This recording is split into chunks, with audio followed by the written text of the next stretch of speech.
Sou pardo e nasci na periferia de Mauá. Meu falecido pai era metalúrgico, minha mãe dona de casa. E mesmo vindo de baixo, muitos querem me calar, enquanto outros sequer querem me ouvir. Que democracia é essa? Da censura? Da solidariedade seletiva? Independente de sua opção política, peço que veja esse vídeo até o fim. Esse é o meu manifesto sincero, meu manifesto pelo futuro. Em meados dos anos 2000, eu votei na esquerda. Para muitos, a esquerda naquele tempo era a esperança do país, e isso não foi diferente para mim. Porém, a sede de poder e a ambição por dinheiro corrompeu o governo daqueles que eram nossa esperança. Se você também é da periferia como eu nasci, saiba que respeito sua luta e acredito na sua verdade. Se você é jovem, tem 16, 20, 25 anos, existem alguns números que escondem de você. Tenho 33 anos e sei que é muito difícil para a sua geração defender o atual presidente. Saiba que eu não quero defendê-lo nesse vídeo, mas quero te mostrar números que talvez você não tenha visto de um tempo histórico que eu vivi nos meus 20, 22 anos. Estão usando a narrativa de salvar a democracia, mas esse grupo que deseja voltar ao poder já governou por 4 mandatos seguidos e usurparam toda a riqueza do país. O resultado? O maior escândalo de corrupção do mundo. Isso é um fato histórico e não fake news. Foram 285 condenações, 600 réus, 347 prisões preventivas, 196 prisões temporárias envolvendo ex-ministros, ex-senadores, ex-deputados, partidos políticos, resultando sobretudo na prisão do ex-presidente Lula.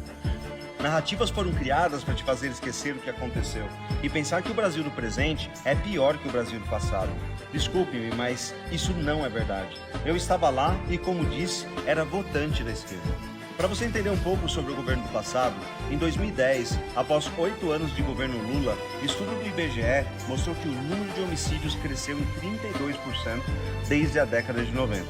Segundo o DataSUS, 52.260 pessoas foram vítimas de homicídio em 2010. Além disso, houve 14% de crescimento no homicídio de jovens, principalmente entre 2009 para 2010. E para terminar, segundo o mapa da violência do Brasil em 2012, de 1980 a 2010, o número de mulheres assassinadas no Brasil cresceu em 217%. Totalizando 4.297 mulheres assassinadas.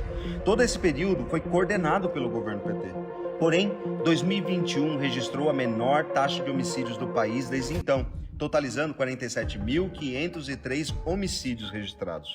Ou seja, 10% de queda em relação ao governo passado e também expressiva queda no número de feminicídios, totalizando 1.319 em 2021, de acordo com o Fórum Brasileiro de Segurança Pública.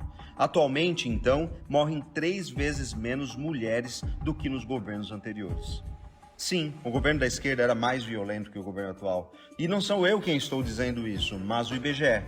Outra falácia é que o Brasil do passado tinha mais empregos.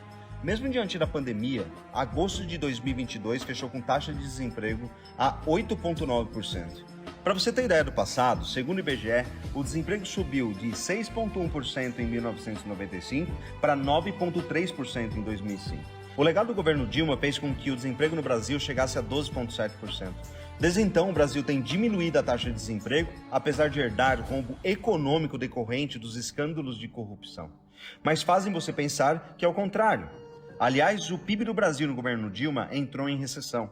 O biênio 2015-2016 soma a pior recessão da economia brasileira desde 1948. Isso quem afirma é o IBGE e o número é queda de 7,2%. O Brasil atual, mesmo tendo que driblar a pandemia, cresceu no segundo semestre de 2022 mais do que a economia de países ricos, estando em 7ª posição. Só no primeiro semestre de 2022, a Petrobras teve lucro de 98,8 bilhões de reais. Enquanto no governo Dilma, onde foi deflagrado o petrolão, a estatal registrava perdas de 42,8 bilhões de reais em novembro de 2015.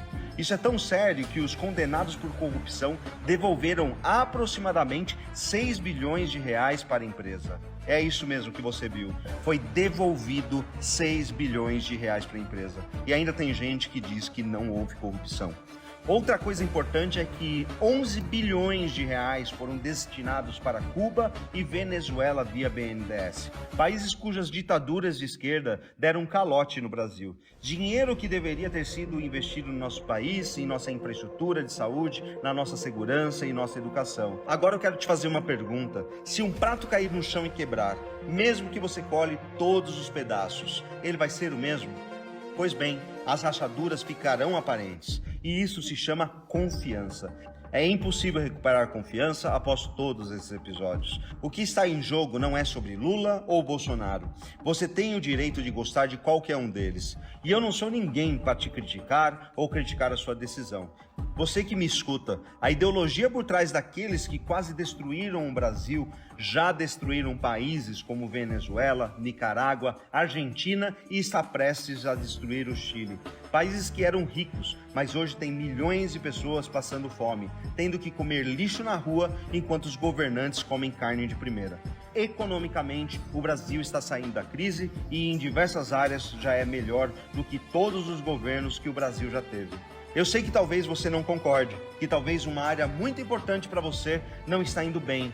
Eu sei que inclusive talvez você odeie o atual presidente, porque ele te magoou. Mas de novo, isso aqui não é sobre futebol. Cuidado com o carisma de pessoas treinadas para te enganar. Eles vão dizer o que você quer ouvir para chegar onde desejam. Possuem as melhores equipes de marketing e seus cabos eleitorais são seus ídolos na música, no futebol ou até mesmo na TV. Saiba que essas pessoas estão recebendo milhões de reais para defendê-los publicamente. Eles defendem porque estão enriquecendo e não por amor e paixão pela pátria. Muitos deles que foram presos por escândalos desejam voltar ao poder, esfregando na tua cara que o crime compensa. Esses grandes grupos não querem que você tenha independência, mas querem que você seja dependente. Essa é a nova escravidão. Presta atenção no que eu vou te dizer. O Brasil é muito rico, por isso querem tomar a nossa Amazônia, nosso solo, nosso povo pela nossa gigantesca prosperidade. Infelizmente, o politicamente correto se tornou incorreto. Estamos na era onde demonstrar nossa opinião é motivo de cancelamento, caso a gente não siga a cartilha que eles pregam. Não deixe o medo te calar. Precisamos recuperar nossa identidade perdida ao longo de quase 2 décadas. Precisamos vencer a censura. Empreendedores, influenciadores, marqueteiros digitais, tiktokers, instagramers com 1, 2, 10 milhões de seguidores. Aonde está a sua voz? Cuidado se o seu influenciador de estimação não se posiciona por medo de perder vendas, por medo de perder seguidores ou até mesmo por medo de ser cancelado. Isso significa que eles não estão preocupados com você ou com o seu país, mas sim apenas com os seus respectivos umbigos. A decisão pode parecer difícil, mas te faço um apelo. Decida pelo futuro dos seus filhos e de seus entes queridos. Não tenha vergonha da sua luta, não tenha vergonha de mudar de opinião, não tenha medo de ser excluído pelos amigos da escola, da faculdade ou do trabalho. Se permita mudar, nem que seja apenas dentro de você, no sigilo do seu direito. O Brasil é um país incrível e cheio de vida. Você que me ouviu até aqui, com muito respeito e carinho, eu quero que você reflita e tome cuidado com a omissão. Como te disse, não importa qual é a sua decisão, você tem esse direito. Acima de tudo, eu luto pela liberdade. Eu quero que as suas amarras também sejam quebradas, que você tenha liberdade de fala e liberdade de pensamento.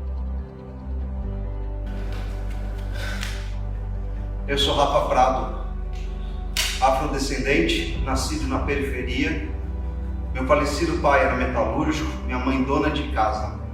E esse é o meu manifesto para o futuro.